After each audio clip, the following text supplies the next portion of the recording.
Northern Territory Police Officer Zachary Rolfe has told his trial he feared for his life and that of his colleague when he fatally shot Yuendumu man Kumanjayi Walker during an attempted arrest.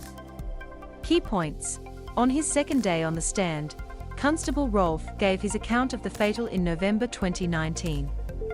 On his second day on the stand, Constable Rolfe gave his account of the fatal in November 2019. He told the court he feared he and his partner could be by Mr. Walker's bladed weapon. He told the court he feared he and his partner could be by Mr. Walker's bladed weapon. He said he used his firearm to incapacitate Mr. Walker, in line with his training. Warning: body-worn footage of the shown during the trial. Aboriginal and Torres Strait Islander readers are advised that this article contains an image of a person who has died. The photograph of Kumanjayi Walker is used with permission of his family. Constable Rolfe, 30, fired his Glock pistol 3 times at Mr. Walker inside a home in the community northwest of Alice Springs in November 2019. The shots were fired moments after the 19-year-old stabbed Constable Rolfe in the shoulder with a pair of medical scissors.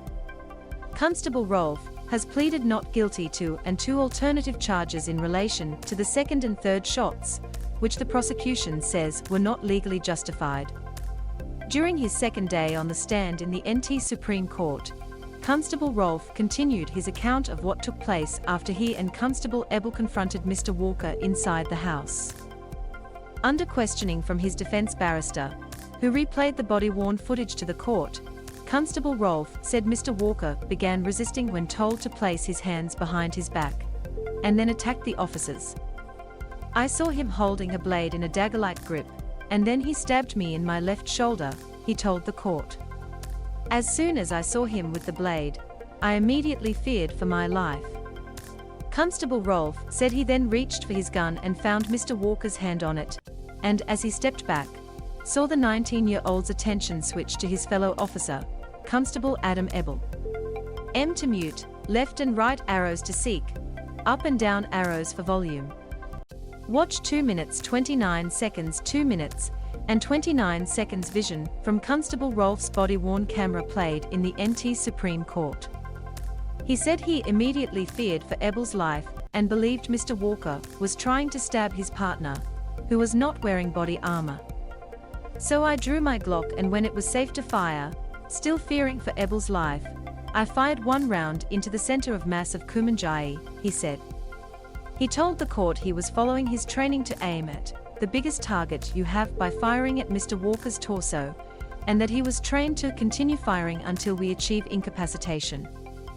He said Mr. Walker was not contained after the first shot and was continuing to struggle after falling to the ground with Constable Ebel. "I could see Kumanjayi's right arm with the blade in it still moving and stabbing Constable Ebel on the ground," he said. "I was in fear of my partner's life, and I needed to incapacitate the threat immediately by the use of my firearm, and I needed to make that use of that firearm as safe as possible for Constable Ebel." He said he placed his hand on Constable Ebel's back to ensure his partner did not move into his line of fire, and fired the second and third shots into Kumanjayi's center of mass. Mr. Walker was fatally shot in the remote community of Yuendumu. Supplied, Facebook. He disagreed with the prosecution argument that Mr. Walker was under Constable Ebel's control before the second and third shots were fired, and a police training expert, who this week told the court that non-lethal tactics should have been used at that point. "I believe there was still an immediate threat to Ebel's life, and my training states that I should not go hands-on with someone with an edged weapon unless I cannot use my firearm. That's how I was trained," he said. He said he had not believed his taser would have been effective in the circumstances, and did not have time to verbally command that Mr. Walker drop his weapon, which he realized after there was a pair of scissors.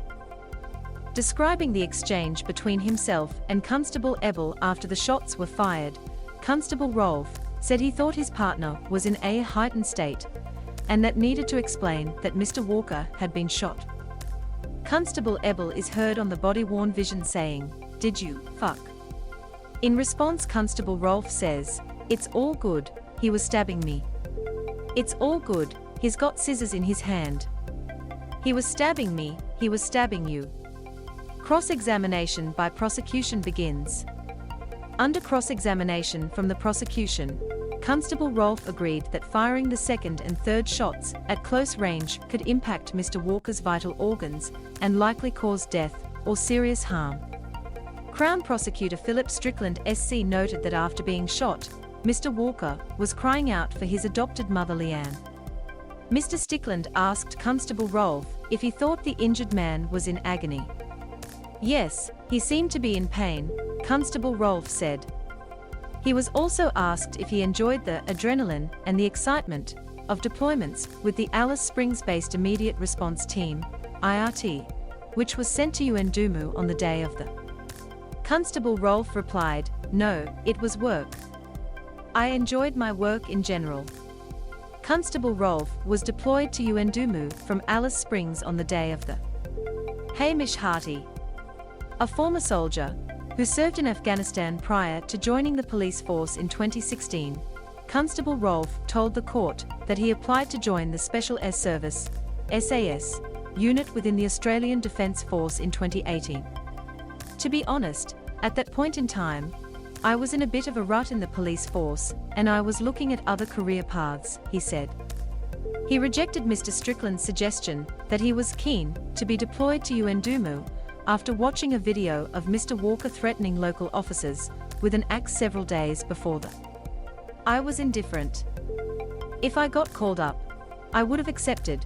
I wouldn't have been upset in the slightest if I didn't get called up," he said. The prosecution is expected to continue its cross-examination of Constable Rolfe when the trial resumes tomorrow.